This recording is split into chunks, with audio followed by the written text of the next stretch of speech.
Tony, congratulations on your victory this evening. We saw the emotion that you had after the fight. Can you just talk about what this victory, what this moment means to you after all that you went through? Such a crazy mixed emotion, I couldn't even tell. It wasn't even crying, it wasn't even laughing, it was like all of the above. I don't want to bore you guys with my speeches or anything today. I left it all in the cage. I really did. It's been a long year for me. You guys have no idea the stuff that I went through. I think you guys have seen a little bit, but tonight I went in there and I did it lyrically. So you guys saw me in there fighting my heart out. Yeah. I know you were confident in your healing and the surgery and everything, but when he comes out and just kicks your leg right off the start of the fight, was there even a moment of hesitation or a second where you paused or anything along those lines? No, I smiled. And as soon as I smiled, he smiled back. I think that was the pinnacle of the moment where we decided that we were going to have fun in there. And we were just going to let it all go. He had no answers for my inside leg kicks. He was blocking a lot of my punches and he was bunched up. This camp, we utilized baseball. Baseball was one of the things in my camp that I had was the sand lot. So we were throwing fast pitches at him and he was blocking. So I had to throw a couple change-ups and I was missing a little bit. So I had to throw some curveballs at him.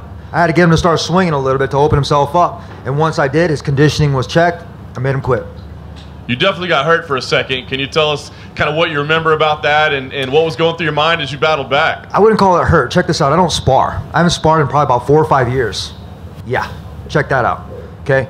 I have a good group of people that I rely on that we really do they coach me and they drill me, and I have to rely on my own methodology of just my training from previous sports. When I do that, you don't want to take too many hits to the head or to the body anymore in sparring. You don't need to do that, especially at this high level where I'm at. I'm the fucking champ. You guys realize that, right? I've been the champ. I am the champ. You have these two knuckleheads over there making this sport look bad. So when I had that media scrum over there and I yelled at all you guys, don't be feeding that bullshit. Straight up. I am the champ. I don't have a belt up here. I don't need to have a belt up here to be the champ. So if you guys want to feed that, go ahead. Put that in your pocket and take it with you. But what I'm doing here is cleaning up the sport. This is an Olympic level type of sport and it needs to be cleaned up. I've been training like an Olympian. I've took so many different things out of my life that I didn't need anymore. And I just felt lifted. So awesome. Such a great feeling. Well, and you mentioned the main event. It seemed like you would be in line for the winner. I mean, that would be the fight that makes sense. After what you just saw, help us understand what should come next. I mean, there's people saying Khabib should be stripped for his actions. There's other people saying, you know, put a rematch together because it'll sell millions on pay-per-view. Give us an idea of what you saw, what you thought of it, and what it should mean for you. Khabib and I deserve to fight. We need to fight for the 5th time. We need to try this out again. He is the champ.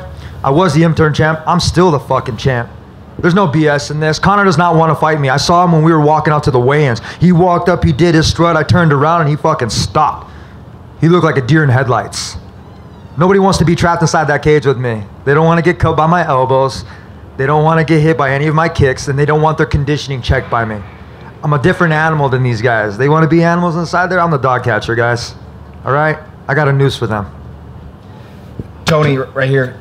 Anthony Pettis' corner. They stopped the fight. Could you realize? Did you know that he had broken his hand? I think he said he had shattered his hand. First off, could you tell that something was going on with his hand? And second, what do you think about corners? I mean, we've been saying this for a while that we need to see more corners stopping fights where they think their fighter can't go. What's your thoughts on his corner stopping that? Anthony Pettis is not a quitter. He battled probably the best fighter that I could probably be in this fight. This was a world championship level fight right here that I had. Doesn't matter who was going to be put in front of me. Their will was going to be tested. They were going to taste blood. I actually had blood in my eyes and we stopped. I was getting excited because I was battling a little bit of adversity. You said, you got rocked. Yes, I got freaking rocked. It was amazing. You guys have no idea how well I battle under attrition. I do so well under chaos, it's not even funny. There's nobody in this division that's ready for me. You guys want to talk about money fights, you want to talk about this and that. I have the belt inside my room. I'll match my belt up with Conor's or with Khabib's any day. I'm all in. I'll bump up to 170 when I'm done here and I'll clean up that division too. So Tuesday, obviously at the PI, that was an interesting interview. Wednesday, you started having fun at the open weigh-ins, or media day, and then an open weigh-ins. Was today fun? Did you enjoy being back in the cage after surgery? Yes, I'm smiling, guys. I don't have to talk bullshit. I had a lot of fun in there. I was really nervous going into the match. You guys have no idea how nervous I was. I was trying to find my groove, trying to listen to my music, but it was so hard. It's been a year since I've been competing inside this octagon. I wanted to go in there and I wanted to demonstrate everything that I've been working for. And how embarrassing would it have been if I lost and then all those videos that I've been doing, right? I mean, it would have came back at me. So I had to make sure that I went in there and I put this dude away in color, in fashion. So that way it would set me up for the next fight, which is the title fight. I am the champ. Dana White, you need to pay me. I don't know if I got a bonus. Did I get a bonus, guys? I haven't heard yet. I haven't heard anything, right? Everything's been so busy. It's been so chaotic. But Pettis and I deserve fight of the night, and I deserve another bonus because of that. You guys understand, I train my ass off, and I have a bunch of fighters looking at me to set the sport clean. And I'm going to do what I got to do. I'm not going to worry about anybody else doing what they're doing because they're going to have to go home at night and they're going to have to decide whether or not they were doing the right thing. Not me. Tony, you earlier in the week said that you don't actually enjoy fighting and your victory dance is a bag of M&Ms and a can of Coke. After an epic war, yes mate, yeah, get in. After such an epic war against Pettis, arguably fight of the night, is the can of Coke and the M&Ms going to cut it? Pizza. You guys are like, nah, you guys are like boring out here. But it's funny because it's the smaller things to me that make the biggest difference. Because that keeps me humble. You guys don't want me to have a big head like Conor. Trust me, you guys won't fucking like me. We'll be putting numbers on that pay-per-view stuff if you guys really want me to cut some promos. Trust me, it's cool. I clean up nice. You know, I don't need these lines in my hair. I don't need all that stuff. But I have good management. I have my family. Even before that, I got fake family friends. And that's strong. You got to try to take this smile from me. You got to beat me inside that octagon. And I don't see not one of these fighters in the UFC doing that. I'm setting myself up for life, for my 401k and everything else with my professional team. I'm taking Snap into it global. You guys have no idea. Me and my Sharks, we're going big with this stuff. Health and wellness, man. It's awesome. I did my thing in 4 months. A lot of these PT guys, I'm going back from my PT, you guys. You guys know what that is, right? It's a doctorate. That way you motherfuckers have to listen to me now. You get it? Dr. Ferguson, in the front level. Just a quick. Sounds good. Tony, you know, just to play the devil's advocate, you said you want to clean up the sport and you didn't like that, but there weren't too many people that seemed like they were outraged by what happened at the end of the fight tonight, and obviously it's going to be dominating the news for the next several days. How is this bad if people liked it and it's going to make the fighters money? It's entertainment. It's what you do with it. I'm not going to get mad at it anymore. I mean, you heard a bunch of people just, I mean, if there's nobody getting too hurt in it, and this is Vegas, we're Vegas stronger, right? I fight here. My first time here was when I had a trial for the Ultimate Fighter. People were trying to pull me, hey, let's go to Vegas, let's go have fun. I'm like, you guys don't understand. It's like, I don't like Vegas. Why? Because I want to go and I want to fight there. When this stuff happens in different sports, it puts a bad taste in it, but we're trying to clean it up. And we're trying to clean up as much as possible, but that's not for me anymore. I don't have to get all crazy on it. I have fun. If there's another fighter in front of me, which I hope is Khabib or Conor, I even call him Conor. I'll give him that respect anymore. I don't have to call him Tiramisu McNuggets because I have all the sauce, and I'm very sweet. And just to follow up, just one last question. How do you think you'd match up with Khabib when you saw what he did against Conor tonight? It was funny. I actually saw Conor in the back at the weigh-ins, and he was strutting up, doing his thing. I can't even do that shit. It's kind of cool. I throw elbows like a Mexican here. But he was strutting up, and I had my music on, and I could see a shadow, and I looked over my shoulder, and he stopped in his tracks. He saw fear. I saw fear, like the biggest fear ever. He forgot for a split second, the same way I saw him over at Mayweather when he was over at the presser. When I saw that, he doesn't want a piece of me. Management will make sure that I don't ever touch that guy because they know exactly I'll make that dude mincemeat. I'll chop that dude up, boom, and feed him to the dogs. You got Khabib. Khabib's a game opponent. He's a real fighter. I don't know about that BS that happened afterwards, but emotions flare inside there. You guys have no idea what we have to prepare for. I recommend any of you guys to pick up a pair of gloves and a pair of hand wraps and go spar somebody. See if that makes you excited a little bit. Because if that does excite you, then you're in the right sport. Okay? What the UFC is going to do with that, that's not on me. I'm going to prepare for the next guy that's in front of me. Straight up. Hey Tony, just regarding that next guy, you know, when you won, you sort of looked into the camera and you called out Conor McGregor and Khabib, and not to sort of take away from this moment, but given the tough year that you've had, how long do you think you'd like to wait before you get back in the cage and sort of wait? I'll be ready next week. I'll be ready next week. I'm going to go back to the drawing board. I'm going to throw salt in my whole entire film. I'm going to watch film tonight. I'm going to watch it 100 times with my wife like I always do. I'm going to eat some pizza. I'm going to drink my can of Coke. I'm going to eat my peanut butter M&Ms. I'm going to spend time with my little man because he doesn't know what's going on. You know what I mean? Later on in the future, he's going to see this stuff and he's going to laugh. And I'm going to be like, yeah, Pop, that's me. Because when he sees my picture on the board, he goes over and he's like, Dad, Dad, Dad. That's who I'm representing, guys. Not you guys, not anybody else. I'm doing it for my little man and for my wife. So if I can make them smile, I'm doing my job right. And I don't have to do anything else. being that you are a student of the game, and obviously they are the guys that you may be facing next, was there anything that you learned about Conor and or Khabib sort of after the way the fight played out tonight? I think a lot of people learned more than I did. We all realized that Conor is human. You get it? I had a bunch of blood in my face tonight, and Conor didn't get to get bloody. Khabib, they're not those kind of fighters. They never battled a guy like me that had blades and shades. You know, I make fun of that. You can't prepare for a guy like me. You can try to take notes and watch all my past film, but it depends on what kind of music I'm listening to that time. I'm gonna tell you, I was nervous going in this fight. There's been a whole year since I've actually competed. I mean, if you've been like myself, and you're watching from the sidelines, and you're gonna get more pissed. You're gonna get more pissed, and you're gonna want to get back in the game.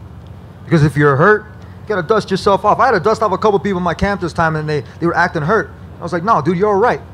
Get up, dust yourself off, get back in the game. Because if you're injured, get the fuck off my mat. I'm here to work. I'm here to work, gentlemen and ladies. Not even in that order. But I'm here to work. I'm here to have fun. I'm here to represent myself well and my family. Not represent the sport. I represent myself well. I'm an athlete. I'm a competitor, first and foremost. I went out there, I outpointed my opponent, and I put him away. Tony Ferguson style. Not talking to myself in the third person, but TF. That's a technical fucking fault. Just one more from me, Tony. You spoke about how you deserve a bonus for that fight. One of the interesting things that came out earlier in the week is that you're potentially going to be paid $150,000 to show and a $5,000 win bonus. Is that accurate? And if so, why are you getting a $5,000 win bonus? They offer me a finish bonus. You don't dangle money in front of me, expect to dance. I went in there and I said I want a win bonus, not a finish bonus. They didn't want to give me the other money, so I opted for 5. I said, give me something. Why? Because that's much more important to me. Like I said, I could retire tonight and take Snap into a global. My Sharks are making sure that my business is taking off very well. I'm going back to school, guys. I love everything that's going on right now. I'm at peace. My health is great. Yeah, I quit drinking, but I could pick that shit up back again. But I love the way my body's looking. Straight up, and so does my wife. She comes up to me, gives me a hug, and she's like, damn, that's awesome when you see that. You want to be He-Man for those kinds of people. You get what I'm saying? Tony, right here. First and foremost, congratulations on the win. After the fight was over, it seemed, at least to me, that you are a lot more emotional this time out. Is that a correct observation? And what were you thinking about at the moment? Absolutely nothing. I was just glad that this chapter in my life started a new one. That was a long chapter, man. It was like 5 months. When you're reading that book, you ever have that problem when you try to read the same page over and over? I don't have that one. I just keep flipping the page. I keep absorbing, keep learning from what my mistakes are. I keep growing. Because if I don't allow myself room for growth, I'm going to start floating up there like everybody else. I'm going to start getting a big head. Like I said, you guys don't want me to get a big head. It's easy. I got ears to match them. And trust me, I learned to laugh at myself a little bit. Maybe I'll go into comedy. Maybe I'll go into entertainment. But I am an entertainer. This is entertainment, right? We enjoy what we're doing. So until I don't enjoy what I'm doing anymore, I'm going to keep doing what I do, and that's cutting people up. You said you wanted a title shot. That means a fight against a fight against Khabib. What if the UFC, after the whole incident, after the fight, decides to, let's put on a rematch, and do you then want to wait for a title shot? Rematch? The dude got finished. The dude got straight up finished. No, I'm going to stop you right there. The guy got finished. If you get finished, you need to move the fuck on. I'm here. I just finished Anthony Pettis via verbal tap, right? Verbal tap. Anthony Pettis, and we have to give him credit because that dude's a champ. He was the champ from WC. He's Mr. Kick Off the Cage. You guys got to realize when you're up and coming and you see these guys doing these types of things, it's crazy. You have to up your level. You have to up your game, not only mentally, but physically and emotionally. You got to be testing yourself inside and outside of that octagon. I'm doing these sprints. I'm doing these hill climbs. I'm doing this and crazy stuff, right? And I'm putting it out there. Just wait the next week. I'm going to throw out my real videos of my training. You guys will really see what I went through. This was no easy task for myself. You guys have no idea. When you're hurt, how do you feel? You lay down, right? You take a second. You go, you take your vitamins. You do your thing. When I'm hurt, I love it. I love that feeling because it's real. That's the most realest feeling that you could ever have, is being in pain, because everything else, happiness, could be fake. Crying could be fake, but pain? Shit. That's real. I got kicked in the leg. It hurt a little bit, but I walked it off. When I got kicked in the leg and I smiled, that was real. It did not hurt. It took me 4 months because I've had great trainers. Trainers meaning doctors, okay? Doctors, therapists that have helped me battle back from my arm. Dude, I've had how many surgeries, guys? Who knows the right amount of surgeries I've had? None of y'all. I've had 5 to 6 surgeries. I can't even remember how many surgeries I've had. But that's plenty of time to learn a thing or two about a thing or two, don't you think? And take an opportunity to say, you know what, I'm not gonna take your condescending handshake, therapist guy. I'm gonna do this shit on my own. You're telling me 6 months to a year? I'm gonna do it in 3 months. I did it in less than 5 months, ladies and gentlemen. Why? Because I was good health, good rest. I took the Kobe Bryant approach. The more I got towards this fight, sleep less, run more, work out more, feel better, eat good, rest more. Repeat the process over and over, and it showed inside that octagon tonight. Anthony Pettis, a very game opponent. We did our homework and we saw him quit. We made him quit. Tony, I guess my question was, are you saying a title I didn't fight answer it. or no fight at all? What's that? Are you saying either I get a title fight or no fight at all, or are you willing to take another fight if you don't Fuck get no, off give me a this? title fight. Literally, what do you guys think? Here, show of hands, just please, real quick, because I know you guys didn't do this shit last time I asked you to do something. So this one time, give me this one thing, okay? Show of hands. Do I deserve the title fight? Raise your hand. Yeah, that's cool. That's chill. Everybody's like this. I don't know if I should do it or not, but hey, it's cool. Yeah, Tony sees me. He won't get mad at me. It's cool. Really, I have fun with it. If you want to give me Conor, I'll go toe-to-toe with him. I'll put my foot inside a tire. I would love to go toe-to-toe with him. Mexican Warrior versus an Irish Warrior? That's pretty proper. I got you. But you want to put me in tiramisu inside that? We'll make that sweet. And I have to tell you, I have to give these guys respect. I don't want to call them McNuggets anymore. I don't want to call them tiramisu because that shit got old. I did that shit on purpose to troll all y'all. And it's been funny, man, because everybody, it clicked now. Now I have tiramisu Tuesdays. Now I got McNugget Mondays. You know what I mean? It works. It's fun. I did my job. Any other questions? One more. What's up, buddy? Tony, you said during the week that you signed a bout agreement with Conor McGregor, but you didn't give too much detail into it. Can you explain more what happened with that bout agreement? The guy didn't want to fight me. Obviously, he wanted to make more money. He wanted to do different things with the colorful fighter. But check this out. I clean up very well. I've been wearing suits inside the octagon since The Ultimate Fighter 13.